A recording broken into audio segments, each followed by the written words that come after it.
Eighth pay commission कब गठित होगा? 8वां वेतन आयोग, कितनी बढ़ेगी सैलरी, जानिए सब कुछ। एट्थ पे कमीशन वेतन आयोग सरकार की ओर से नियुक्त एक निकाय है। ये केंद्र सरकार के कर्मचारियों के वेतन ढांचे, भत्तों और लाभों की समीक्षा कर उनमें बदलाव की सिफारिश करता है। नई दिल्ली, केंद्र सरकार के 1 करोड़ से ज्यादा कर्मचारियों के लिए 8वें वेतन आयोग की मांग तेज हो गई है।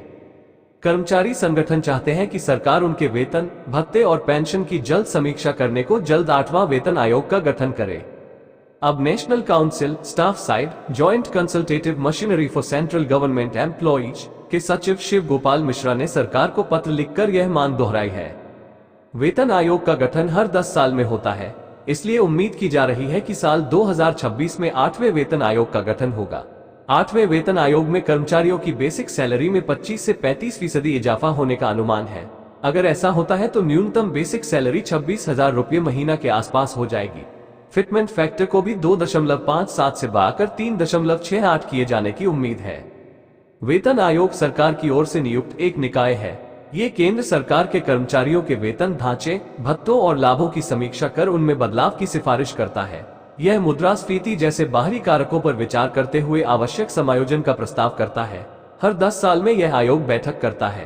28 फरवरी 2014 को तत्कालीन प्रधानमंत्री मनमोहन सिंह ने 7वें वेतन आयोग का गठन किया था। आयोग ने 19 नवंबर 2015 को अपनी रिपोर्ट सरकार को सौंपी और इसकी सिफारिशों को 1 जनवरी 2016 से लागू किया गया था। कब गठित होगा 8वें वेतन आयोग? वेतन आयोग का गठन हमारे देश में 10 साल के अंतराल पर होता आया है। अनुमान है कि 8वें वेतन आयोग का गठन 1 जनवरी 2026 तक किया जाएगा। हालांकि अभी तक केंद्र की ओर से कोई आधिकारिक घोषणा नहीं हुई है। मोदी सरकार के तीसरी बार सत्ता में आने के साथ ही 1 करोड़ से ज्यादा केंद्रीय कर्मचारियों में 8वें वेतन आयोग को लेकर उत्सुकता बढ़ गई है। कर्मचारियों ने दिया नया proposal. Joint consultative machinery for central government employees के सचिव शिव गोपाल मिश्रा ने कैबिनेट सचिव को लिखे पत्र में मौजूदा आर्थिक परिस्थितियों को देखते हुए नए वेतन आयोग का तत्काल गठन करने की मांग की है। उन्होंने कहा कि 2015 के बाद से सरकारी राजस्व दोगुना हो गया है, टैक्स कलेक्शन में भी बढ़ोतरी हुई है, लेकिन केंद्र सरकार के कर्मचारियों के वेतन में महंगाई के हिसाब से वृद्धि नहीं हुई है। कोरोना महामारी के बाद से सरकार की कमाई और महंगाई दोनों में काफी वृद्धि हुई है। महंगाई ने कर्मचारियों और पेंशन भोगियों की क्रय शक्ति को काफी कम कर दिया है। इसलिए अब जल्द से जल्द 8वें वेतन आयोग का गठन कर कर्मचारियों के वेतन भत्तों को संशोधित किया जाए।